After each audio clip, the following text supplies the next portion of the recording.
O estresse e as doenças contemporâneas. Esse é o tema de hoje aqui do nosso programa TV Câmara Entrevista. Estou conversando com a Ariane de Andrade, psicóloga. Ariane, a gente falou um pouco sobre como lidar com o estresse, como identificá-lo e não deixar que ele se complique, gerando outras questões aí mais graves para a saúde. Você falou também sobre a ansiedade, né? Agora a gente está ouvindo falar muito, vê na mídia, algumas pessoas já falam que estão com isso, que é o transtorno de ansiedade generalizada. Gostaria que você explicasse para a gente o que é, afinal, o TAG, né? Conhecido como TAG. Isso mesmo.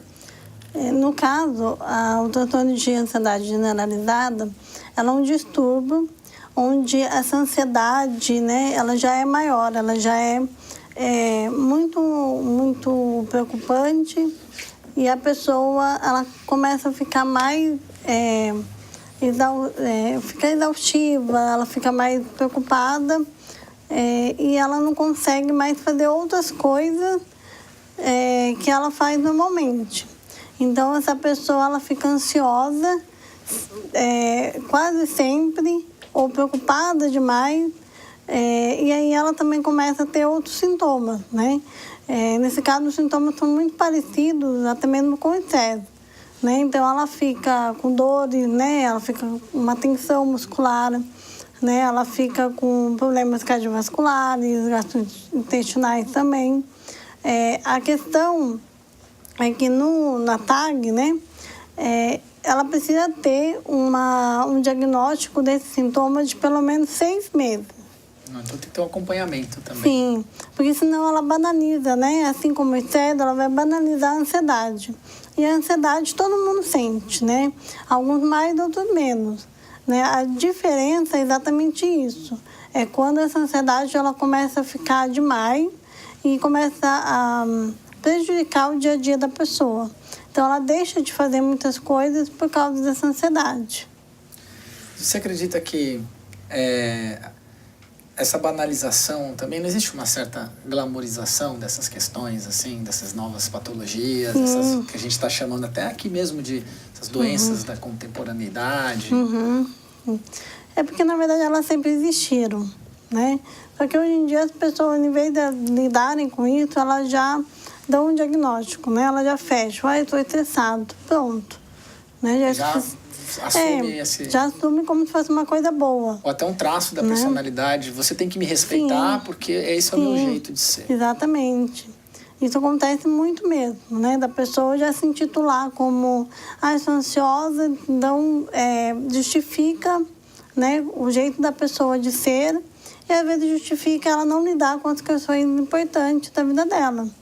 Né? Mas isso é algo que a pessoa ela precisa começar a ter essa percepção maior de si mesma. E também tem uma coisa assim, que as pessoas transferem muito a responsabilidade da vida delas para alguém, né? Ou o Estado, o governo não funciona, o meu trabalho é ruim, os colegas são ruins. Essa postura de você não se responsabilizar pelos seus atos, ou às vezes ela se fecha num diagnóstico que ela viu no Google. Isso também não contribui para ter um quadro assim, para que isso piore, que isso vai gerando outras consequências? Eu acho que a maior consequência que a pessoa pode ter é ela não conseguir viver bem, né? As pessoas, elas acham que, tudo bem, né? Ficar estressado, vou viver assim mesmo, a ansiedade é normal, eu tenho que conviver com isso. Ela não precisa, né? Eu costumo dizer que as pessoas que procuram, por exemplo, uma ajuda profissional, elas estão em sofrimento. E elas não precisam viver sofrendo. Talvez ela não vai deixar de ser ansiosa, mas ela pode lidar com isso, ela pode aprender a controlar e o que ela pode fazer para diminuir isso, né? Por exemplo, usar uma técnica de relaxamento, de respiração, né? Ou mesmo procurar uma atividade física, né? Que ela goste. Então, ela pode controlar tudo isso. Ariane, então é muito na moda agora esses livros de colorir para adultos, né? Como técnica de relaxamento, anti-estresse. Como você encara esse tipo de terapia? Sim. Na verdade, não é uma terapia, né?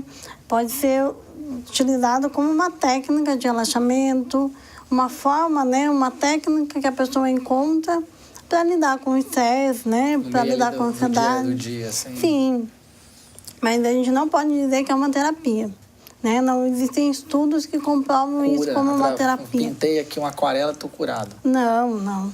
Eu sou um desses que fica pintando lá o dia inteiro, pinto pra Tamires, que é a nossa estagiária, e continuo estressado, então é por isso. Tudo isso ajuda, né? Você acaba aumentando sua autoestima, né? Porque você faz um desenho bonito, né? Você quer mostrar para as pessoas, elas te elogiam, né? Aumenta a sua criatividade, porque você tem que ficar ali pensando que cor que eu vou pintar, né? Que sequência vai ficar mais bonita. Tem os pontos positivos, sim, mas não vai resolver os problemas de ninguém, né? E como tudo, aí já começa a ser vendido e trabalhado como uma espécie de cura para o mundo contemporâneo você pintar. Sim.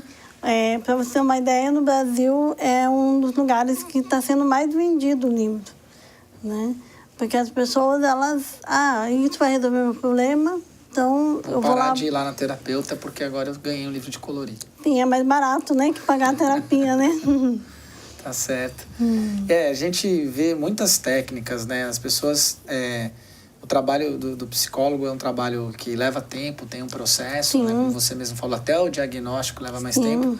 Mas a gente vê muitas, assim, no senso comum, muitas dicas ou fórmulas para enfrentar o estresse ou a depressão. Queria que você falasse um pouco sobre elas. Por exemplo, você falou aí do livro de colorir. Ele não é uma terapia, ele é algo que você pode colaborar com um processo mais amplo. Você fala muito da dança, da meditação ou do esporte. Queria que você falasse um pouquinho pra gente como é que você vê, como profissional, né, da psicologia, esse tipo de ação ou de coisas que estão aí no repertório para trabalhar junto com o psicólogo.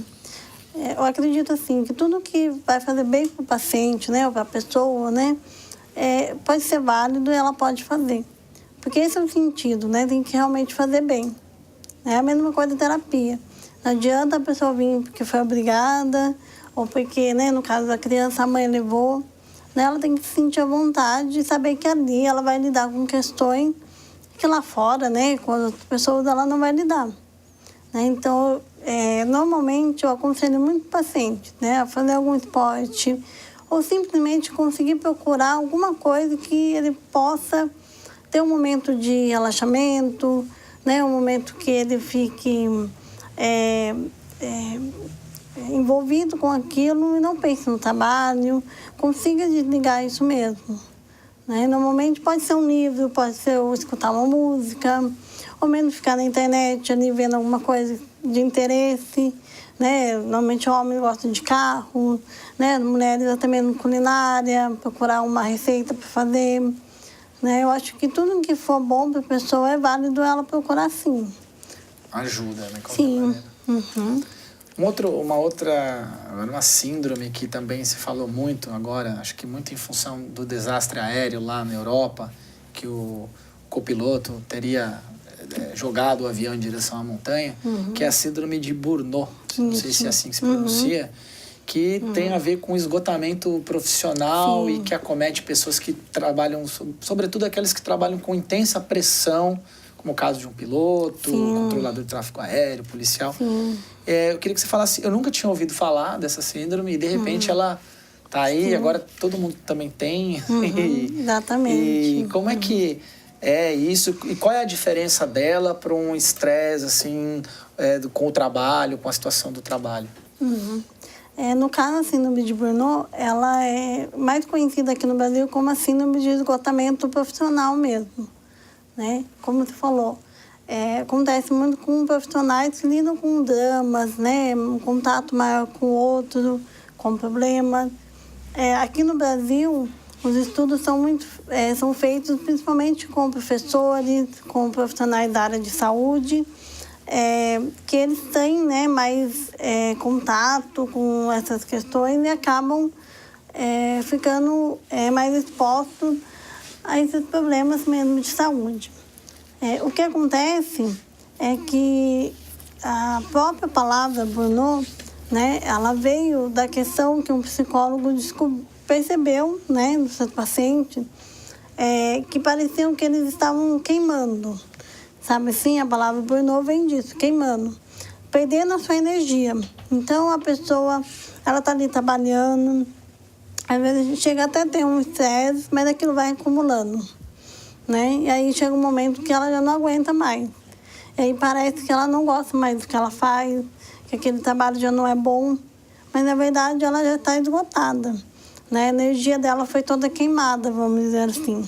E aí pode gerar também um quadro de depressão? Ou de... Sim, porque aí normalmente a pessoa ela já tem forças, né? Para reagir, tem forças para perceber que não. Foi tudo isso que aconteceu comigo que me deixou daquele jeito, né? Normalmente, profissionais da saúde, né? São muito afetados, porque, por exemplo, eles não são preparados para lidar com a morte, para dar uma notícia de morte, né? Ou para lidar com os familiares dos pacientes. E aquilo gera uma tensão muito grande, porque não é o que eles estão preparados para fazer. É muito também comum você falando do esgotamento profissional, as pessoas falam que a gente precisa se desligar também do trabalho, sim, né?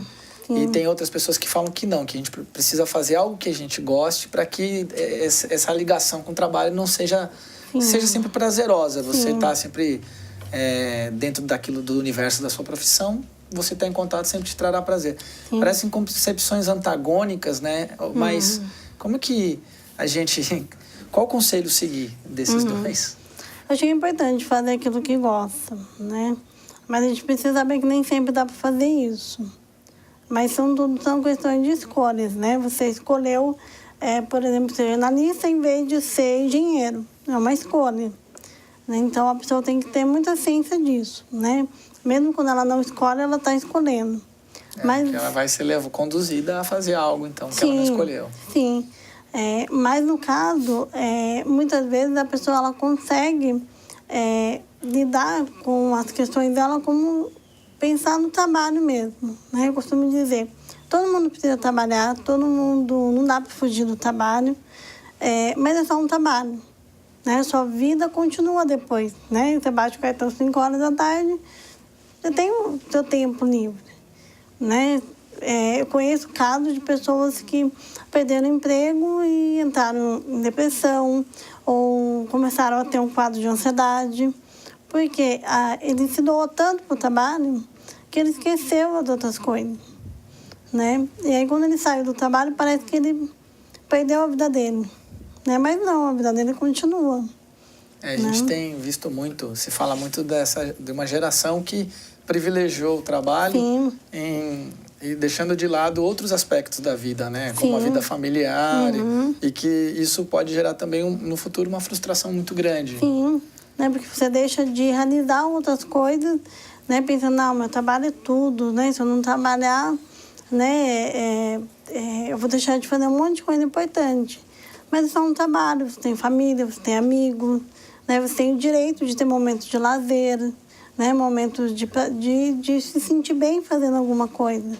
A gente está sempre tentando buscar esse equilíbrio, né? Sim, exatamente. E é difícil, né? É difícil. Mas é possível. É possível, a gente sempre tem escolha, né? Existe uma dimensão, eu não sei se seria correto dizer isso, que de todos esses problemas que a gente está falando, dessas doenças, dessa insatisfação, muitas vezes, que o estresse causa, se existe uma dimensão disso que é pessoal, que é muito da forma como eu lido com aquilo que acontece comigo, e uma que é mais coletiva, né? Por exemplo, uma crise econômica que assola o país, né?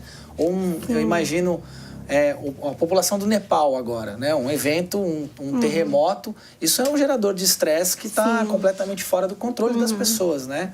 Isso provavelmente vai gerar um estresse coletivo de um país, muitas pessoas morreram, casas destruídas. Existe uma dimensão coletiva do estresse e uma dimensão individual, ou as duas se misturam de uma forma que é quase que imperceptível? Sim, acho que elas se misturam, né? Porque como você mesmo falou, nós somos seres individuais, né? Nós somos únicos, temos nossa individualidade, crescemos numa família, aprendemos tudo de uma forma que é nossa. Mas a gente precisa conviver com a sociedade, ela também tem as regras dela. Né? É claro que quando a gente fala, por exemplo, do estresse, né?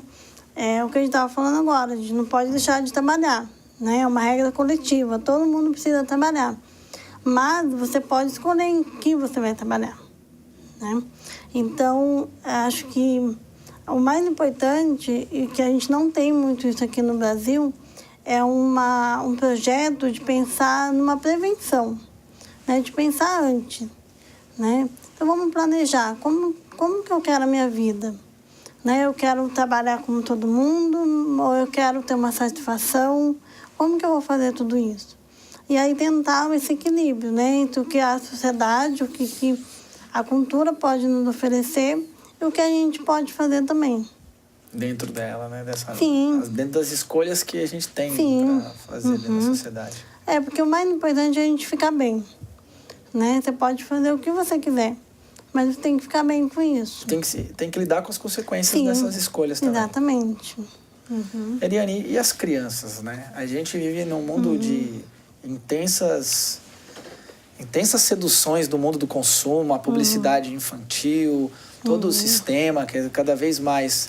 Eu vejo, por exemplo, o funk ostentação. Eu sempre entendo o funk ostentação não só como uma música de mau gosto, mas também como é um discurso de pertencimento via consumo, né? Quando você consome, você se torna visível. Como é que as crianças lidam com esses estímulos? Se isso também não gera uma ansiedade, não gera um estresse, como que estão as nossas crianças? Sim. Acho que as nossas crianças, elas estão, de fato, crescendo nesse mundo e que nós, adultos, estamos apresentando para elas. Então, as crianças não estão bem hoje porque a gente não está apresentando o mundo de uma maneira positiva para elas. Né? O que a gente percebe é que hoje os pais eles não ensinam mais as coisas para as crianças. Né? Eles esperam que a criança nasça sabendo. Ou delegam para que a escola cumpra esse papel, muitas vezes também. Né? Então, as crianças elas perderam um pouco dessa questão de desenvolver habilidade. Né? Você vê muita criança que você pergunta alguma coisa, ela fala, não sei. Né? E isso acaba gerando, né, uma baixa autoestima e vai gerando outras coisas também.